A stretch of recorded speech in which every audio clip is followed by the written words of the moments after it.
Em vários vídeos eu venho falando da situação da Altumínio, que foi se agravando nos últimos períodos, até então a empresa deixar de operar, e me chamou muita atenção depois que um internauta comentou isso em uma das minhas lives de sexta-feira. Só que pela pesquisa que eu fiz, o levantamento que eu fiz, o agravamento da empresa não começou em 2019. É uma situação que foi se arrastando lá atrás e tem um capítulo que fala justamente quando isso tudo começou e como esse processo foi acompanhando, foi agravando a situação da empresa até chegar à primeira intervenção para depois a empresa conseguir recuperar suas linhas e depois a empresa de novo perder a concessão. E no vídeo de hoje eu vou falar de todo esse processo.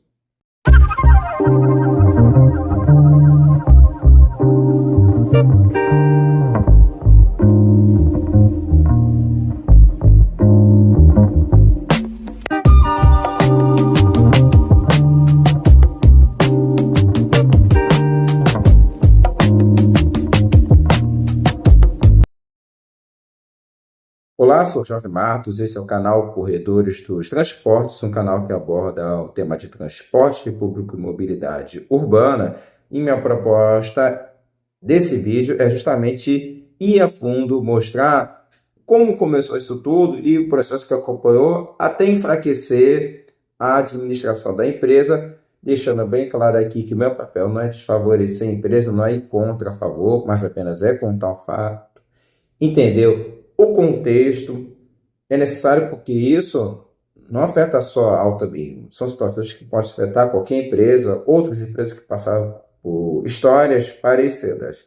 Mas então, o que eu estou querendo dizer é que esse processo ele não tem como ponto inicial o ano de 2019.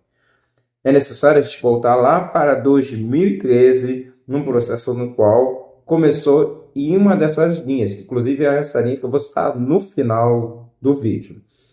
Vamos lá. A linha 601 e Nova Iguaçu Belford Roxo, via Antônio José Bittencourt, a partir de 2013, então, ela já estava passando por alguns problemas. Então, foram reclamações, questão do intervalo, operação dos ônibus, condições das frotas. Daí Vedeto começou para vistoria nos veículos, muitos veículos com problema. Então aí você já tem o primeiro processo no qual começa a desgastar a situação da empresa da Altumínio. E esse processo foi acompanhando então os próximos anos. Só que logo depois que eu fiz uma outra pesquisa aqui, a situação foi se agravando cada vez mais. Até que então chegou em setembro de 2019, o DETRO, que é o Departamento de Transportes Rodoviários do Estado do Rio de Janeiro, interviu nas linhas da Altumínio diante de todos esses problemas. Pois então, duas linhas então ficaram administradas pela Aviação São José, que foi a linha 601I que eu citei, e a linha 602I. E três linhas que agora não estou me recordando, acho que 661, 663, isso eu não lembro o prefixo da outra, que são até linhas que vão para Viremil, para Jacutinga, ficaram sendo administradas pela Evanil. Então foi assim que ficou dividida.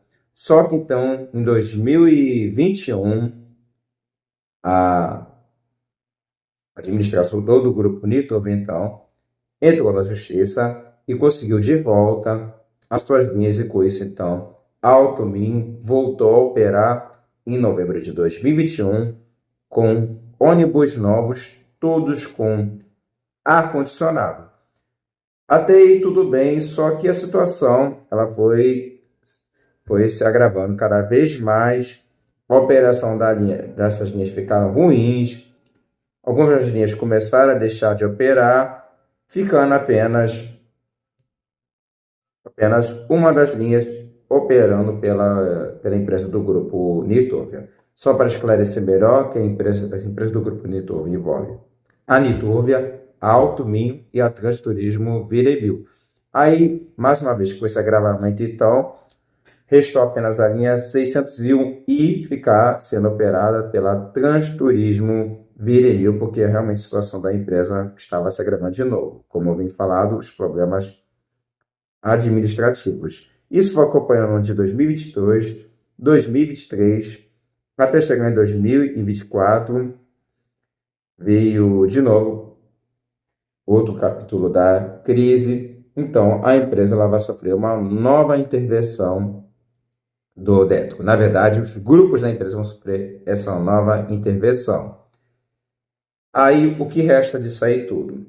Foi quando, então, a aviação Vila Rica demonstrou interesse em operar na linha 601 e já que, então, os empresas do Grupo Nitobe não estavam conseguindo operar, ela chegou até a apresentar a proposta, só que depois a própria empresa, então, pediu a suspensão da linha.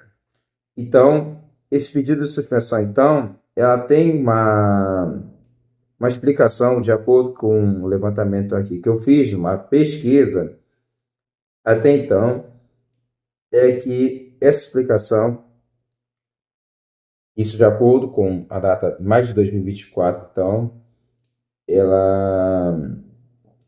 a justificativa é que até então é que poderia ter outras linhas que pudessem suprir essa linha. Então, depois, já que então não teve essa proposta então de interesse em assumir essa linha, então, hoje qual é a situação então da Autobim? A Autobim, então, ela não vai poder operar mais. Todas suas linhas estão suspensas. Não há uma linha que esteja operando. Então, praticamente, você já não vê mais a Autobim em operação. Mas até o momento, então, não existe outras empresas da Baixada Fluminense que estejam interessadas em operar nessas 5 linhas restantes, porque o que acontece? Quando ela voltou a operar em 2021, depois de uma ação da Justiça, com o tempo essas linhas foram sumindo praticamente, então a situação foi ficando cada vez mais precária, a administração da empresa estava cada vez mais difícil, restando então o foco ali em 601 que também não foi para frente, então foi o que aconteceu. Hoje vocês não ter mais nenhuma linha operando no grupo Nitúrbio. Diferente do caso da Santa Eugênia, no qual sofreu intervenção recentemente, a Santa Eugênia ela está numa briga para tentar recuperar a sua única linha intermunicipal. Então, está sendo retrato, então, das empresas do grupo Nitúrbio. Então, é isso. Eu expliquei todo esse processo, então, e só para concluir, foi feito, então, um estudo da viabilidade das linhas 600 e Nova Iguaçu Belfort Roxo via BNH e a linha 601 e Nova Iguaçu Belfort Roxo via Antônio José Bittencourt, que foi uma das linhas que eu mais citei aqui no vídeo. Foi na época que chegou a ser apresentada a proposta, no qual ambas passarem a ter a numeração 600 e 601i. E a conclusão que foi chegada na época é que a viabilidade da linha 601i está condicionada ao encurtamento do seu itinerário, utilização da frota compartilhada com outra linha e a suspensão temporária do serviço complementar 601i. Isso na época no qual a Vila Rica demonstrou interesse em assumir essa linha. Esse foi o desfecho. Nenhuma linha em operação. Agora é aguardar as novas licitações do Detro e ver o que será feito para suprir a falta dessas linhas. Então, é questão de acompanhar as publicações do Diário Oficial, o portaria do Detro e ficar acompanhando todos os dias, passo a passo, os próximos acontecimentos. É isso então. Espero que vocês tenham gostado. Toda a história, todo o panorama geral que eu fiz está explicado aqui no meu canal. Se vocês gostaram, compartilhe, deixe um like. Você que ainda não é inscrito, gosta desse tipo de tema, se inscreva, que ajuda no crescimento do canal. Obrigado para quem assistiu até o final e até os próximos vídeos.